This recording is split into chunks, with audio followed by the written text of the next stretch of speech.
여러 직업이 세상에 많은데 그 중에 컨설팅이라는 직업이 있습니다. 컨설팅이라는 것은 어떤 분야의 전문 지식과 경험을 가진 사람이 그 분야에 관한 도움을 주는 것을 말합니다. 컨설팅이 다양한데요. 경영 컨설팅이 있습니다. 기업을 운영하는데 그 기업을 어떻게 하면 잘 운영할 수 있을지 도움을 주는 겁니다. 제 친구가 바로 그 경영 컨설팅을 하고 있는데 그 친구 얘기를 내가 들어보니까 그 기업을 분석해주고 그 기업이 바람직한 방향으로 운영될 수 있도록 계속 체크해 주더라고요. 또 연봉도 상당히 고액으로 받는 것 같아요. 또 부동산 컨설팅도 있습니다. 부동산 매매를 한다든지 건설을 한다든지 할 때 컨설팅을 해줍니다. 또 입시 컨설팅도 있죠. 입시 컨설팅. 그리고 세무, 업무 컨설팅도 있고 그리고 결혼 컨설팅도 있습니다. 그리고 심지어는 교회 컨설팅도 있습니다.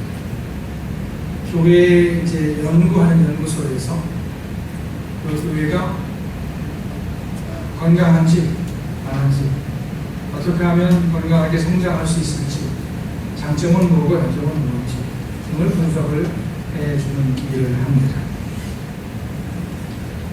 아마 컨설팅이라는 말은 거의 모든 분야에서 사용될 수 있을 것 같습니다.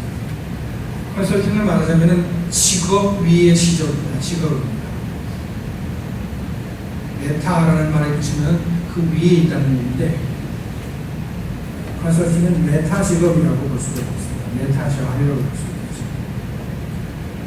사람들이 회사를 운영하거나 부동산을 구입하거나 대학에 입학하거나 결혼을 하거나 자기 나름대로 정보를 수집하고 판단해서 실행하면 될 텐데 컨설팅을 받는 것은 그만큼 도움이 되기 때문입니다. 컨설팅을 하면 돈이 드는데 그래도 돈을 드리는 것은 그 돈을 드린 것보다 더 많은 유익이 있기 때문이다 라고 생각을 해서 컨설팅을 하는 것이죠. 그런데 재미있는 것은 성경은 우리에게 하나님의 컨설팅을 받으라 라고 말씀하고 있다는 것입니다. 오늘 읽은 잠언 3장 5, 6절 말씀이 바로 그렇게 말씀하고 있습니다. 너는 마음을 다하여 여호와를 신뢰하고 내 명철을 의지하지 말라. 너는 범사에 그를 인정하라. 그리하면 내 길을 지도하시리라.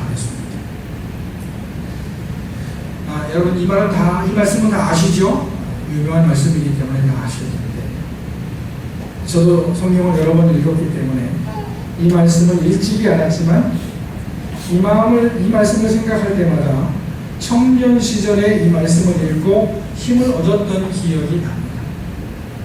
그때 이 말씀을 읽고 힘을 얻을 수 있었던 것은 그런 것이었습니다. 아, 그렇구나. 하나님이 계시는구나. 혼자 고민할 필요가 없구나. 하나님께 맡기고 나아가면 되겠구나 하는 것이었습니다. 누군가 우리를 늘 도와준다면 우리는 큰 힘을 얻을 것입니다. 그리고 실제로 사람들은 혼자 살 수 없고 평생 누군가의 도움을 받아가면서 삽니다. 어렸을 때는 부모의 도움이 절대적으로 필요하지요. 어린이들은 엄마가 문 앞에서 사라지기만 해도 옵니다. 왜냐하면 그만큼 엄마를 의존하고 있기 때문입니다. 청소년 시절에는 친구들을 좋아하죠. 우리나라의 많은 청소년들이 고민을 부모에게는 말하지 못하지만 친구들에게는 말을 한다고 합니다. 결혼해서는 배우자의 도움을 받고 삽니다. 또 나이가 들어서는 자식, 젊은 사람, 또 국가, 사회의 도움을 받고 삽니다. 언제라도 우리 옆에 우리를 누군가 도와줄 수 있다면 얼마나 위로가 되는지 모릅니다. 아마 여기 계신 분들은 다 그런 경험을 하면서 살아가실 텐데요. 어떤 문제가 생겼습니다. 그래서 고민이 됩니다. 우리 마음이 하는 게 참 뭐랄까요, 연약한 것 같아요. 고민거리가 생기면 금방 표정이 어두워집니다. 내일 세상이 망할 것처럼 한숨을 쉬게 되죠. 그런데 아무리 큰 걱정거리라도 그 걱정을 말하면 우리의 마음이 한결 가벼워지는 것을 알 수 있습니다. 여러분도 걱정거리가 있으실 때 마음속에만 숨겨두지 마시고 아무한테라도 얘기하시면 도움이 됩니다. 보다 못해 여러분 집에서 기르시는 강아지에게라도 고백을 하면 도움이 됩니다. 그러니까 하물며 강아지에게로 고백하면 도움이 된다고 제가 말씀드리는데 사람에게 아무 얘기라도 얘기를 하면 도움을 받을 수 있을 것입니다.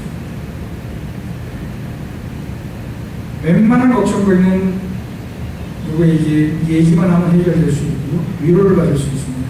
심지어는 금전적인 도움도 받을 수가 있습니다. 에베소서 5장 말씀에 보면 다음과 같은 말씀이 있습니다. 주께 기쁘시게 할 것이 무엇인가 시험하여 보라. 너희는 열매 없는 어둠의 일에 참여하지 말고 도리어 책망하라. 저희의 은밀히 행하는 것들은 말하기도 부끄러우니라. 그러나 책망받는 모든 것이 빛으로 나타나나니 나타나지는 것마다 빛이니라. 이 말씀이 참 기가 막힌 말씀입니다. 나타나지는 것마다 빛입니다. 혹 죄를 지었다 하더라도 그 죄를 고백하고 회개하기만 하면 용서받고 그 죄책감으로부터 해방된다 하는 것입니다. 저는 자기 말만 너무 많이 하는 사람, 그런 사람을 별로 안 좋아합니다. 누구도 마찬가지겠죠? 근데 고백의 힘은 대단한 것 같아요. 고백의 힘은 대단합니다. 너무 말을 많이 하면 문제가 있습니다만 자기 속에 있는 마음을 고백하는 것은 아름다운 것 같습니다. 고백은 구원을 갖다 줍니다. 하나님은 우리 눈에 보이는 분이 아닙니다. 그렇다고 해서 하나님이 안 계시는 것은 아니죠. 비록 우리 눈이 하나님을 보지 못한다 하더라도 하나님은 살아계시고 우리를 도와주십니다. 그리고 하나님은 우리가 하나님께 가까이에서 지도와 도움을 요청할 것을 기대하고 계십니다. 그리고 오늘 말씀 보면 명령하고 계십니다. 하나님은 어떤 분입니까? 하나님은 세상을 창조하신 분이죠. 창세기 1장에 뭐라고 했습니까? 태초에 하나님이 천지를 창조하시니라 그랬습니다. 태초에 하나님은 천지를 창조하셨습니다. 또 우리는 매주일 고백을 하죠. 전능하사 천지를 만드신 하나님 아버지를 내가 믿습니다 라고 고백을 합니다. 하나님은 천지를 창조하셨고 또 지금도 세상을 다스리고 계십니다. 그리고 세상의 모든 생물들은 하나님이 공급하시는 힘을 가지고 살아갑니다. 저는 이 시간 주일 오전 예배 시간에 하나님의 일반 은혜에 대해서 여러 번 말씀을 드렸습니다. 하나님은 하늘의 해를 통해서 우리에게 은혜를 베풀고 계시고요. 비를 주셔서 은혜를 베풀고 계시고요. 또 마실 공기를 주셔서 은혜를 베풀고 계십니다. 천지를 만드신 하나님은 우리에게 이런 일반 은혜를 베푸실 뿐 아니라 우리와의 인격적 관계 속에서 개인적으로 다른 은혜들을 베풀고 계십니다.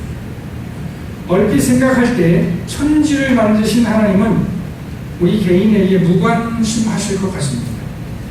하나님이 우리에게 신경 쓰지 않으실 것 같습니다. 그러나 성경을 보면 그렇지 않다 하는 것을 알 수가 있습니다. 성경은 하나님을 만나서 하나님의 도우심을 받은 여러 사람들의 이야기를 들려주고 있습니다. 성경은 특별히 곤란 중에 하나님을 만난 사람들의 이야기를 들려주고 있습니다. 야곱이 자기 집을 떠나서 우리 삼촌 라반의 집으로 갈 때 하나님은 야곱에게 나타나셨습니다. 그때 야곱은 불안한 상태였습니다. 가진 돈도 많지 않았고 이 삼촌 라반이 어떤 사람인지도 몰랐고 낯선 사람들과 짐승들이 사는 길을 가야만 했습니다. 하나님은 그런 야곱에게 나타나셔서 그에게 복을 주실 것을 약속해 주셨습니다. 하나님은 하갈에게 나타나셨습니다. 하갈은 아브라함의 첩입니다. 아브라함의 부인 사라가 아이를 낳지 못하니까 사라가 아브라함에게 자기의 몸종 하갈과 동침해서 아이를 낳으라고 말하죠. 그리고 하갈이 아브라함에게 이스마엘을 낳아줍니다. 하지만 이로 인해서 하갈과 사라 사이에 갈등이 생기죠. 사라가 아브라함에게 하갈을 내어 쫓을 것을 요구를 합니다. 재밌죠? 사라가 언제는 동침해서 애를 낳으라고 이제는 애가 생겨서 하갈이 자기를 멸시하니까 이제는 그 하갈과 이스마엘을 내어 쫓으라고 말합니다.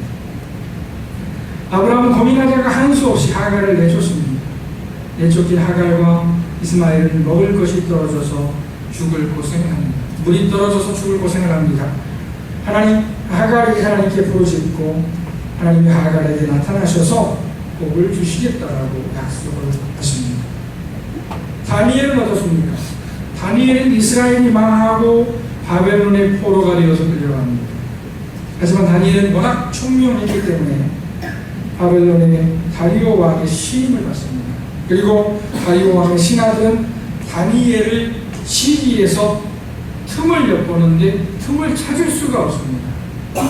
그래서 다리오 왕의 신하들은 다니엘의 믿음을 건드립니다.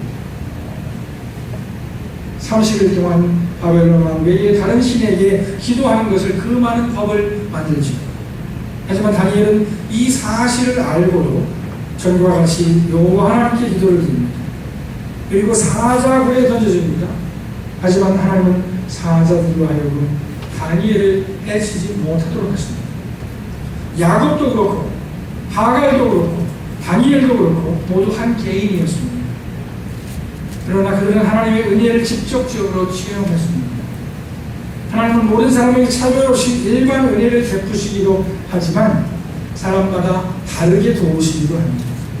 하나님은 특별히 고난 중에 자기를 바라는 사람들에게 은혜를 베푸십니다. 많은 사람들이 하나님 앞에 나가지 못하는 이유가 그런 것 같아요. 그래도 하나님 이외에 내가 의지한 무엇이 있어요. 아직 건강이 있어요. 아직 돈이 있어요. 아직 친구가 있어요. 아직 권력이 있어요. 아직 명예가 있어요. 그래서 하나님께 안 나가요. 그래서 때로는 하나님께서 다 빼앗아 버리시기도 합니다. 그럴 때야 하나님께 나가는데 그러지 말고 우리가 일상 가운데서 나를 도우시는 하나님께 나가서 날마다 하나님을 의지해야 됩니다. 하나님은 특별한 경우에만 우리를 도우시는 것이 아닙니다. 하나님은 평상시에도 우리를 도우십니다. 그런데 오늘 말씀을 보면 자기를 의지하지 말고 하나님의 인도하심을 구하라고 했습니다. 이 말은 무슨 뜻입니까? 일상생활에서도 자기 생각대로 자기 계획대로 하지 말고 하나님의 뜻을 구하고 하나님의 도우심을 구하라는 것입니다. 오늘 말씀을 보면 자기 생각만으로 사는 것을 금하고 있습니다. 너는 마음을 다하여 여호와를 신뢰하고 내 명철을 의지하지 말라 그랬습니다. 명철은 지혜를 말합니다. 자기 지혜를 의지하지 말라는 것입니다. 이 말씀은 무슨 뜻입니까? 생각하지도 말고 계획하지도 말고 머리도 쓰지 말라는 말씀입니까? 물론 아닐 것입니다. 우리 나름대로 생각할 수도 있고 계획할 수도 있습니다. 그렇다면 이 말씀은 무슨 뜻입니까? 무슨 일을 하든지 하나님의 뜻을 묻고 하나님의 인도하심을 구하라는 것입니다. 우리 그리스도인들은 모든 일에 있어서 삼각관계를 생각해야 됩니다. 삼각관계 그러면 남녀관계를 생각하실 텐데 무슨 관계든지 삼각관계가 있을 수 있죠. 우리 그리스도인들은 나, 너 그리고 하나님을 생각해야 됩니다. 내가 있습니다. 내가 생각하고 내가 원하고 내가 행합니다. 그러나 우리는 혼자 사는 게 아니죠. 네가 있습니다. 너의 생각을 알아야 하고 너의 소원을 알아야 되고 너의 입장을 알아야 되고 나만 생각하는 사람은 자기 이성을 숨길 수 있는 사람이 될 수 있을지 모르지만 성숙한 사람은 너를 생각할 수 있습니다. 그리고 그 위에 하나님의 자리를 인정해야 합니다. 네, 어떤 아버지와 아들이 더운 가을날이었던 것 같아요. 목이 말라서 길을 가고 있었는데 옛날 얘기입니다. 편의점도 없고 그러니까 이렇게 길을 가는데 무가 있는 거예요. 밭에 무 심은 것이 있는 거예요. 그러니까 가을에 무가 굉장히 좋죠. 그걸 까먹으면 시원하고 맛도 좋습니다. 그래서 목이 많으니까 아버지가 무밭을 지나가다가 아들과 지나가다가 아들을 잠깐 세우고 사방을 둘러본 다음에 아들에게 마음을 보라고 하고 밭으로 들어가서 무를 뽑아먹으려고 했습니다. 그러니까 아들이 뭐라고 했죠? 아버지, 하늘을 보세요 했습니다. 하늘을 보세요. 하늘에서 지켜보고 있습니다 라고 얘기해요. 그런데 사실 성경적으로 보면 이렇게 길에 가다가 무 하나 뽑아먹는 건 죄는 아닙니다. 성경은 그것을 죄라고 하지는 않습니다. 무를 뽑아서 집에 가져가면 죄가 되는데 목이 말라서 무 하나 뽑아먹는 건 죄가 되지 않습니다. 그런데 이 이야기가 우리 그리스도인들이 항상 생각해야 할 삼각구도를 생각하게 합니다. 나, 너, 그리고 하나님입니다. 오늘 말씀을 읽어보면 우리 나름대로 생각하고 시행하는 것은 죄가 됩니다. 하나님을 의식하지 않고 우리 나름대로만 생각하고 우리 뜻대로만 생각하는 것은 죄가 됩니다. 하나님은 우리 삶에서 하나님의 자리를 인정할 것을 요구하십니다. 이렇게 말씀을 드리면 하나님을 너무 유치한 분으로 만드는 것 같습니다. 그러나 그렇지 않습니다. 성경은 분명히 하나님의 자리를 요구하십니다. 심지어 하나님은 사람들로 하여금 자기를 알게 하시겠다고 말씀합니다. 요즘에 주거 문제 풀이하시나 모르겠어요. 출애굽기 문제를 풀고 계시죠. 출애굽기에 보면 애굽에서 이스라엘 백성들의 숫자가 크게 늘어나자 애굽 사람들은 이스라엘 사람들을 경계하고 핍박을 합니다. 이스라엘은 고통 중에 하나님께 부르짖습니다. 하나님은 이스라엘의 부르짖음을 들으시고 이스라엘을 구원하기 위해서 모세를 보내십니다. 하지만 애굽 왕 바로는 이스라엘을 절대로 보내지 않으려고 합니다. 그런데 성경은 애굽 왕 바로의 마음이 완강했던 것은 하나님께서 그렇게 하셨기 때문이라고 증언합니다. 즉 모든 것이 하나님의 섭리 안에 있었다 하는 것입니다. 그리고 성경은 이런 말씀을 전합니다. 하나님께서 이렇게 애굽의 재앙을 내리신 것은 하나님을 알게 하시기 위해서였다. 하나님을 인정하게 하시기 위해서였다. 하나님을 하나님으로 아는 것은 성경이 강조하는 매우 중요한 주제입니다. 우리는 하나님을 알아들여야 합니다. 하나님의 입장을 이해하기 위해서 우리 자신을 생각해 보면 좋겠습니다. 우리도 누군가 우리를 인정해 줄 때 기뻐하죠. 그죠? 여러분, 잘나기만 한 남편이 좋겠습니까? 조금 못난 남편이 좋겠습니까? 잘나기만 한 부인이 좋겠습니까? 조금 못난 부인이 좋겠습니까? 잘나기만 한 사람은요, 부인이 필요 없습니다. 남편이 필요 없습니다. 남편이 필요하고 부인이 필요하려면 조금 부족해요. 서로 부족해야 내가 채워줄 수 있는 것이죠. 제가 요즘에 수요일마다 여기 신도동 복지회관에 가서 영어 공부를 합니다. 영어 공부를 해서 제가 뭐 취업할 것도 아니고 이민 갈 것도 아닌데 재미삼아 합니다. 가서 배우는 것도 매일 배우는 게 새로 있습니다. 새록새록 배우는 게 있어요. 배우는 게 있는데 제가 하는 이유 중에 하나가 뭐냐면 거기 가면은 제가 할 수 있는, 제가 그래도 좀 잘 할 수 있는 것이 되잖아요.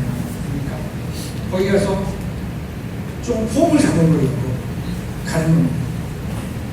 실제로 폼을 잡고 있어요. 가서 튀려고 하진 않습니다만 어떻게 폼을 잡게 되면 선생님이 이제 시키잖아요. 학생들이 시키잖아요. 그러면 제가 이렇게 이제 해석을 한단 말입니다.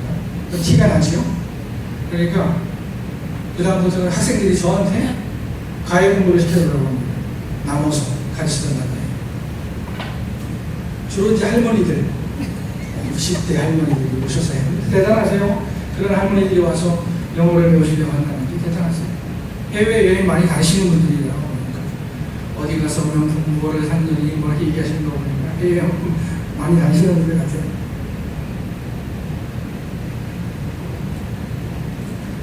누구나 누구나 사람들은 이렇게 인정받기를 원합니다. 우리가 다른 사람의 인정을 받을 때 기분이 좋지 않겠습니까? 그런데 하나님 성경은 하나님도 인정받기를 원하신다는 사실을 우리에게 말해주고 있습니다. 하나님은 우주의 종을 주어서 인정받기를 원하십니다. 성경은 우리에게 자기 생각을 의지하지 말고 하나님의 뜻을 묻고 하나님의 도우심을 구하라고 말합니다. 하나님을 의지하는 것은 하나님의 뜻을 생각하고 하나님의 말씀을 기억하는 것입니다. 어떤 일이 있을 때 이 일이 과연 하나님의 뜻이 무엇인가를 생각하는 것입니다. 또 이 일을 위한 합당한 말씀은 무엇일까 생각하는 것입니다. 예를 들어서 결혼을 준비하는 사람이라면 이 결혼에 있어서 하나님의 뜻이 무엇일까 생각하는 것입니다. 또 이 결혼에 관한 하나님의 말씀은 무엇일까 생각하는 것입니다. 물론 하나님의 뜻이나 말씀이 우리가 행하는 모든 일에 구체적으로 주어지지 않을 수 있습니다. 당연하죠. 그래도 하나님의 뜻을 찾고 하나님의 말씀을 찾는 것 자체가 귀합니다. 기도는 하나님의 인도하심을 찾는 좋은 방법이 될 것입니다. 어떤 분들은 우스갯소리로 하나님은 너무 할 일이 많으셔서 그 정도는 하나님께 말씀 안 드려도 된다라고 말합니다. 일리가 있는 얘기인 것 같습니다. 우리가 알아서 재량껏 할 수 있는 것들도 많이 있습니다. 그러나 오늘 말씀을 기억해야 됩니다. 큰 일에만 하나님을 의지하라고 말씀하지 않고 범사에 하나님을 인정하라고 했습니다. 범사란 무슨 말입니까? 모든 일에 하나님을 의지하라는 것입니다. 처음에 컨설팅에 대해서 말씀을 드렸는데 컨설팅은 처음부터 끝까지 작은 것까지 다 도움을 받는 것입니다. 그 일이 다 마쳤을 때까지 컨설턴트와 컨설팅 받는 사람이 같이 의논하면서 일을 해나갈 것입니다. 그렇다고 해서 그것을 귀찮다고 하지 않죠. 내가 도움을 하고 있다고 생각합니다. 마찬가지로 우리 그리스도인들은 큰 일에 있어서나 작은 일에 있어서나 다 하나님의 인도하심을 구해야 합니다. 오늘 말씀에 범사에 하나님을 인정하면 하나님께서 우리의 길을 지도해 주실 것이라고 말씀하십니다. 아무쪼록 무슨 일을 만나든지 하나님과 항상 의논하시고 하나님의 인도하심을 구하시는 저와 여러분 되기를 축원합니다. 기도하시겠습니다.